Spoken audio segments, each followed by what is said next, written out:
ಎಲ್ಲ ಬಾಲಜ್ಯೋತಿಗಳಿಗೂ ಸಾಷ್ಟಾಂಗ ಪ್ರಣಾಮಗಳು. ಎಲ್ಲರಿಗೂ ಇಂದಿನ ಕಥಾ ಸಮಯಕ್ಕೆ ಆಧಾರದ ಸ್ವಾಗತ. ಕಥೆಯನ್ನು ಪ್ರಾರಂಭ ಮಾಡೋಕ್ಕಿಂತ ಮುಂಚೆ ಸದ್ಗುರುಗಳಿಗೆ ಹಾಗೂ ಗುರು ಪರಂಪರೆಗೆ ನಮ್ಮ ಗೌರವವನ್ನು ಸಲ್ಲಿಸೋಣ ಮಕ್ಕಳೇ.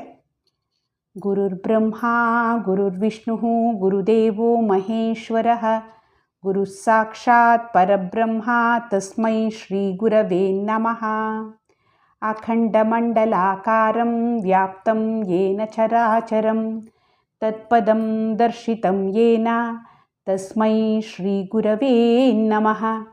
ನಾರಾಯಣ ಸಮಾರಂಭಾಂ ಶಂಕರಾಚಾರ್ಯ ಮಧ್ಯಮಾಂ ಅಸ್ಮದಾಚಾರ್ಯ ಪರ್ಯಂತಾಂ ವಂದೇ ಗುರು ಪರಂಪರಾಂ. ಸದಾಶಿವ ಸಮಾರಂಭಾಂ ಶಂಕರಾಚಾರ್ಯ ಮಧ್ಯಮಾಂ ಅಸ್ಮದಾಚಾರ್ಯ ಪರ್ಯಂತಾಂ ವಂದೇ ಗುರು ಪರಂಪರಾಂ. ಈಗ ಕಥೆ ಕೇಳೋಣ. ಒಂದಾನೊಂದು ಕಾಲದಲ್ಲಿ ದಟ್ಟವಾದ ಒಂದು ಅರಣ್ಯ ಇತ್ತು. ಆ ಅರಣ್ಯದಲ್ಲಿ ಒಂದು ಬಸುರಿ ಜಿಂಕೆ ಇತ್ತು. ಅದಕ್ಕೆ ಹೆರಿಗೆ ಸಮಯ ಹತ್ತಿರ ಬರ್ತಾ ಇತ್ತು. ಅದಕ್ಕೆ ಭಯ ಹಾಗೂ ಸಂತೋಷ ಎರಡೂ ಆಗ್ತಾಯಿತ್ತು. ಸಂತೋಷ ಯಾಕೆ ಅಂದರೆ ತಾನು ಮಗುವಿಗೆ ಜನ್ಮ ನೀಡ್ತೀನಿ ಅನ್ನೋದಕ್ಕಾಗಿ. ದುಃಖ ಯಾಕಪ್ಪ ಅಂದರೆ ಆ ಕಾಡಲ್ಲಿ ಅದಕ್ಕೆ ಇದ್ದ ಅಪಾಯಗಳಿಂದ. ಆ ಅಪಾಯಗಳಿಂದ ತನ್ನನ್ನಷ್ಟೇ ಅಲ್ಲದೆ ತನ್ನ ಹೊಟ್ಟೆಲಿರೋ ಮರಿಗಳನ್ನು ಅದು ರಕ್ಷಣೆ ಮಾಡ್ಕೋಬೇಕಾಗಿತ್ತಲ್ಲ. ಒಂದಿನ ಸಂಜೆ ಸೂರ್ಯ ಮುಳುಗ್ತಾ ಇರೋ ಹೊತ್ತಲ್ಲಿ ಜಿಂಕೆಗೆ ಹೊಟ್ಟೆಯಲ್ಲಿ ಸಣ್ಣಗೆ ನೋವು ಕಾಣಿಸ್ಕೊಳ್ತು.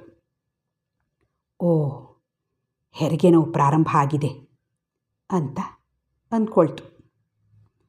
ಸರಿ, ಈಗ ಮಕ್ಕಳನ್ನ ಹೆರೋದಕ್ಕೆ ಸೂಕ್ತವಾದ ಪ್ರಶಸ್ತವಾದ ಸ್ಥಳನ ಆಯ್ಕೆ ಮಾಡಬೇಕು ಅನ್ಕೋತು. ಆಗ ಇದ್ದಕ್ಕಿದ್ದ ಹಾಗೆ ಆಕಾಶದಲ್ಲಿ ಕಾರ್ಮೋಡ ಕವಿತು. ಇನ್ನೇನು ಜೋರಾಗಿ ಮಳೆ ರಭಸವಾದ ಗಾಳಿ ಬೀಸುತ್ತೆ ಅನ್ನೋ ಹಾಗಾಯಿತು. ಪ್ರಾಣಿಗಳೆಲ್ಲ ಸುರಕ್ಷಿತವಾದ ಸ್ಥಳಗಳಿಗೆ ಓಡಿದ್ವು. ಈ ಜಿಂಕೆಗೋ ನಡೆಯೋಕ್ಕೆ ಕಷ್ಟ. ಹಾಗೂ ಹೀಗೂ ನಿಧಾನವಾಗಿ ನಡೀತಾ ನಡೀತಾ ಒಂದು ನದಿ ತೀರಕ್ಕೆ ಬಂತು. ಹಚ್ಚ ಹಸಿರಾದ ಹುಲ್ಲು, ನಿರ್ಮಲವಾಗಿ ಜುಳುಜುಳು ಅಂತ ಹರಿತಾ ಇರೋ ನದಿ, ಇವುಗಳನ್ನು ನೋಡಿ ಅಪ್ಪ, ಈ ಜಾಗ ನಾನು ಹೆರೋದಕ್ಕೆ ತಕ್ಕ ಸ್ಥಳ ಅಂದ್ಕೋತು. ಆದರೆ ವಿಧಿ ನಿಯಮನೇ ಬೇರೆ ಆಗಿತ್ತು. ಆಕಾಶದಲ್ಲಿ ಕಣ್ಣು ಕೋರೈಸೋ ಹಾಗೆ ಫಳ್ಳಂತ ಮಿಂಚು ಕಂಡಿತು. ಒಂದು ಮರಕ್ಕೆ ಬೆಂಕಿ ತಾಕಿ ಮರ ಹತ್ಕೊಂಡು ಧಗಧಗ ಅಂತ ಉರಿಯೋಕ್ಕೆ ಶುರುವಾಗೋಯ್ತು. ಅದರ ಪಕ್ಕದ ಮರ ಹೀಗೆ ಕಾಡ್ಗಿಚ್ಚು ಹತ್ತಿ ಉರಿಯೋದಕ್ಕೆ ಪ್ರಾರಂಭ ಆಯಿತು. ಈ ಕಾಡ್ಗಿಚ್ಚಿಂದ ತಪ್ಪಿಸ್ಕೋಬೇಕಲ್ಲ, ನದಿನ ದಾಟಿ ಆಚೆ ದಡಕ್ಕೆ ಹೋಗೋಣ ಅಂದ್ಕೊಂಡು ನದಿ ಹತ್ತಿರಕ್ಕೆ ಓಡ್ತು ಜಿಂಕೆ. ಆದರೆ ಆ ನದಿಲಿ ಹೊಸದ್ಕೊಂಡು 3-4 ಮೊಸಳೆಗಳು ಆಹಾರಕ್ಕೋಸ್ಕರ ಕಾಯ್ತಾ ಇದ್ವು. ಅಯ್ಯಪ್ಪ, ಅದನ್ನು ನೋಡ್ಬಿಟ್ಟು ಜಿಂಕೆ ನಡ್ಗಕ್ಕೆ ಶುರುವಾಯಿತು. ಕಾಡ್ಗಿಚ್ಚು, ಮೊಸಳೆ, ಹೇಗಪ್ಪ ಇದರಿಂದ ತಪ್ಪಿಸ್ಕೊಳ್ಳೋದು ಅಂದ್ಕೊಂಡು ಎಡಗಡೆಗೆ ತಿರುಗ್ತು. ಅಲ್ಲಿ ಒಬ್ಬ ಬೇಡ ತನ್ನ ಕಡೆಗೆ ಗುರಿ ಇಟ್ಟು ಬಾಣನ ಬಿಲ್ಲಿಗೆ ಹೂಡಿದಾನೆ. ಅಯ್ಯೋ ಅಂತ ಪ್ರಾಣ ಭಯದಿಂದ ತತ್ತರಿಸ್ಕೊಂಡು ಬಲಗಡೆಗೆ ತಿರುಗಿ ನೋಡ್ತು. ಅಲ್ಲಿ ಹಸಿದಿದ್ದ ಒಂದು ಸಿಂಹ ಆಹಾರ ಸಿಕ್ತು ಅಂತ ಜೋರಾಗಿ ಗರ್ಜಿಸ್ತು. ಅಪ್ಪ, ಈಗ ಜಿಂಕೆಗೆ ಏನು ಮಾಡೋಕ್ಕೂ ಗೊತ್ತಾಗಲಿಲ್ಲ. ಮುಂದೆ ಮೊಸಳೆಗಳು, ಹಿಂದೆ ಕಾಡ್ಗಿಚ್ಚು, ಎಡಗಡೆ ಬೇಡ, ಬಲಗಡೆ ಸಿಂಹ. ಇನ್ನು ನನ್ನ ಕಥೆ ಮುಗೀತು ಅನ್ನಿಸ್ತದಕ್ಕೆ. ಈ ಕಡೆ ಹೆರಿಗೆ ನೋವು ಜಾಸ್ತಿ ಆಯಿತು.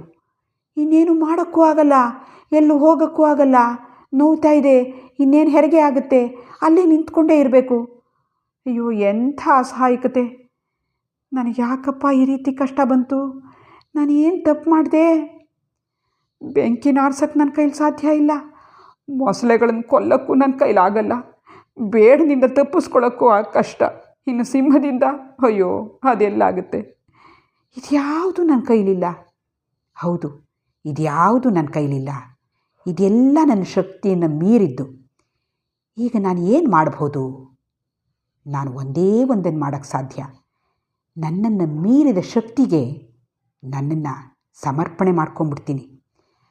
ಅದು ಏನು ಬೇಕಾದರೂ ಹಾಕ್ಕೊಂಡು ಹೋಗಲಿ, ಅದನ್ನು ನಾನು ಎದುರಿಸ್ತೀನಿ ಅಂತ ಅಂದ್ಕೊಳ್ತು ಜಿಂಕೆ. ಹಾಗಂದ್ಕೊಂಡ ತಕ್ಷಣ ಅದರ ಮನಸ್ಸಲ್ಲಿ ಶಾಂತಿ ಮೂಡ್ತು. ಏನೂ ಆಗಿಲ್ವೇನೋ ಅನ್ನೋ ಹಾಗೆ ಅದು ಮುಂದಕ್ಕೆ ಬಗ್ಗಿ ನದಿಯಿಂದ ತಣ್ಣನೆಯ ನೀರನ್ನು ಕುಡಿಯೋಕ್ಕೆ ಶುರು ಮಾಡಿತು. ಆ ಕ್ಷಣ ಮತ್ತೊಂದು ಸರ್ತಿ ಪ್ರಕಾಶಮಾನವಾದ ಬೆಳಕಿನೊಂದಿಗೆ ಮಿಂಚು ಫಳಾರಂತ ಮಿಂಚಿತು. ಜೊತೆಗೆ ಎದೆ ನಡುಗಿಸೋ ಹಾಗೆ ಜೋರಾಗಿ ಗುಡುಗಿನ ಶಬ್ದ. ಜಿಂಕೆಗೆ ಗುರಿ ಇಟ್ಟು ಬಾಣ ಬಿಡಬೇಕು ಅಂತ ಹೊರಟಿದ್ದ ಬೇಡನ ಎದೆ ಈ ಅನಿರೀಕ್ಷಿತವಾದ ಶಬ್ದದಿಂದ ನಡುಗ್ತು. ಅವನ ಕೈ ಅಲ್ಲಾಡ್ತು, ಗುರಿ ತಪ್ಪಿತು. ಬಾಣ ನೇರವಾಗಿ ಹೋಗಿ ಸಿಂಹಕ್ಕೆ ಚುಚ್ಚಿತು. ಗಾಯಗೊಂಡ ಸಿಂಹ ನೋವು ಮತ್ತು ಆಕ್ರೋಶದ ಜೊತೆಗೆ ಬೇಡನ ಕಡೆಗೆ ಗರ್ಜನೆ ಮಾಡಿಕೊಂಡು ಓಡ್ತು. ಅಯ್ಯಯ್ಯೋ ಅಂದ್ಕೊಂಡು ಬೇಡ ಜೀವರಕ್ಷಣೆಗಾಗಿ ಕಾಡಿನ ಕಡೆಗೆ ಓಡ್ದ. ಸಿಂಹನೋ ಅವನು ನಟ್ಟಿಸ್ಕೊಂಡು ಹೋಯ್ತು. ಇಬ್ಬರು ಕತ್ಲೆಯಲ್ಲಿ ಕಣ್ಮರೆ ಆಗೋದ್ರು. ಜೋರಾಗಿ ಮಳೆ ಸುರಿಯೋಕ್ಕೆ ಶುರುವಾಯಿತು. ಆ ಜೋರಾದ ಮಳೆಯಿಂದ ಕಾಡ್ಗಿಚ್ಚು ಆರ್ತಾ ಆರ್ತಾ ಬಂದು ಪೂರ್ಣವಾಗಿ ಎಲ್ಲೂ ಆಯಿತು. ತಣ್ಣಗಿರೋ ಶುದ್ಧವಾದ ಮಳೆ ನೀರು ಎಲ್ಲ ಕಡೆ ಪಸರಿಸ್ತು. ಜೋರಾದ ಮಳೆಯಿಂದ ಬೇಜಾರು ಮಾಡಿಕೊಂಡು ಮೊಸಳೆಗಳೂ ಅಯ್ಯೋ ಇನ್ಯಾರು ಬರ್ತಾರೆ, ಯಾವ ಆಹಾರ ನಮಗೆ ಸಿಗುತ್ತೆ ಅಂದ್ಕೊಂಡು ನಿರಾಶೆಯಿಂದ ನದಿ ಒಳಗೆ ಹೊರಟೋದ್ವು. ಇಂಥ ನಿಶ್ಚಿಂತ ವಾತಾವರಣದಲ್ಲಿ ಜಿಂಕೆ 3 ಮುದ್ದಾದ ಮರಿಗಳಿಗೆ ಜನ್ಮ ನೀಡಿತು. ಕೆಲವೇ ನಿಮಿಷಗಳ ಹಿಂದೆ ಇದ್ದ ಪ್ರಕ್ಷುಬ್ಧ ಪರಿಸ್ಥಿತಿ ಈಗ ಇರಲಿಲ್ಲ. ಜಿಂಕೆ ಧನ್ಯತಾ ಭಾವದಲ್ಲಿ ಮುಳುಗೋಯಿತು. ಶತ್ರುಗಳನ್ನು ನಿವಾರಿಸೋದಕ್ಕೆ ಅದು ಏನನ್ನೂ ಮಾಡಿರಲಿಲ್ಲ. ಅಲ್ಲಿಂದ ಅದು ಪಲಾಯನವನ್ನೂ ಮಾಡಿರಲಿಲ್ಲ. ಅದು ಪರಿಸ್ಥಿತಿಯನ್ನು ಒಪ್ಪಿಕೊಂಡು ಸಂಪೂರ್ಣವಾಗಿ ತನ್ನನ್ನು ಮೀರಿದ ಶಕ್ತಿಗೆ ತನ್ನನ್ನು ಒಪ್ಪಿಸ್ಕೊಂಡಿತ್ತು. ಆಗ ಆ ಶಕ್ತಿ ಅದಕ್ಕೆ ದಾರಿ ತೋರಿಸ್ತು. ಅದರ ಕಷ್ಟಗಳನ್ನು ಮಂಜಿನ ಹಾಗೆ ಕರಗಿಸ್ಬಿಡ್ತು. ನಮ್ಮ ಜೀವನದಲ್ಲೂ ಹೀಗೆ ಅಲ್ವಾ ಮಕ್ಕಳೇ? ಕಷ್ಟಗಳು ಎಲ್ಲ ಕಡೆಯಿಂದ ಮುತ್ತುತ್ತವೆ. ಒಂದಲ್ಲ ಒಂದು ತರಹದ ತೊಂದರೆಗಳು ಬರ್ತಾನೇ ಇರುತ್ತವೆ. ಏನು ಮಾಡಬೇಕು ಅಂತಲೇ ತೋಚೋದಿಲ್ಲ. ಭಯ ಪಡ್ತೀವಿ, ನಿರಾಶರಾಗ್ತೀವಿ, ಕಳವಳ ಪಟ್ಕೋತೀವಿ. ಇದರಿಂದ ಪರಿಸ್ಥಿತಿಯನ್ನು ಇನ್ನೂ ಹದಗೆಡಿಸ್ಕೊಂಡು ಬಿಡ್ತೀವಿ. ಆದರೆ ಹಾಗೆ ಮಾಡದೆ ಧೈರ್ಯವನ್ನು ಕಳ್ಕೊಳ್ಳದೆ ಸನ್ನಿವೇಶವನ್ನು ಎದುರಿಸಬೇಕು. ಯಾವುದೇ ಕಾರಣಕ್ಕೂ ಹತಾಶರಾಗಬಾರ್ದು. ಭರವಸೆಯನ್ನು ಇಟ್ಕೋಬೇಕು. ಸಕಾರಾತ್ಮಕವಾಗಿ ಯೋಚನೆ ಮಾಡಬೇಕು. ಆಗ ನಮ್ಮಲ್ಲಿ ನಮಗೇ ಗೊತ್ತಿಲ್ಲದೆ ಇರೋ ಹಾಗೆ ಶಕ್ತಿ ಜಾಗೃತವಾಗುತ್ತೆ. ಏನು ಮಾಡಬೇಕು ಅನ್ನೋ ಸ್ಪಷ್ಟತೆ ಬರುತ್ತೆ. ಒಂದು ವೇಳೆ ಏನೂ ಮಾಡೋಕ್ಕೆ ಸಾಧ್ಯವಾಗದೇ ಇರುವಂಥ ಪರಿಸ್ಥಿತಿ ಇದ್ದರೆ ಮನಸ್ಸನ್ನು ಇನ್ನೂ ಕುಗ್ಗಿಸ್ಕೊಳ್ಳದೆ ಶಾಂತರಾಗಿ ಪರಿಸ್ಥಿತಿಯನ್ನು ಎದುರಿಸಿದ್ರೆ ಜೀವನನೇ ನಮಗೆ ಇನ್ನೊಂದು ದಾರಿಯನ್ನು ತೋರಿಸುತ್ತೆ. ಈ ರೀತಿಯಲ್ಲಿ ಈ ಜಿಂಕೆ ನಮಗೆ ಜೀವನದ ಮುಖ್ಯವಾದ ಪಾಠವನ್ನು ಕಲಿಸ್ತು ಅಲ್ವಾ ಮಕ್ಕಳೇ? ಇಲ್ಲಿಗೆ ಇಂದಿನ ಕಥಾ ಸಮಯವನ್ನು ಪ್ರಾರ್ಥನೆಯೊಂದಿಗೆ ಮುಗಿಸೋಣ. ಅಸತೋ ಮಾ ಸದ್ಗಮಯ ತಮಸೋ ಮಾ ಜ್ಯೋತಿರ್ಗಮಯ ಮೃತ್ಯೋರ್ಮಾ ಅಮೃತಂಗಮಯ. ಓಂ ಶಾಂತಿ ಶಾಂತಿ ಶಾಂತಿ. ಲೋಕಾಃ समस्ताः सुखिनो भवन्तु लोकाः समस्ताः सुखिनो भवन्तु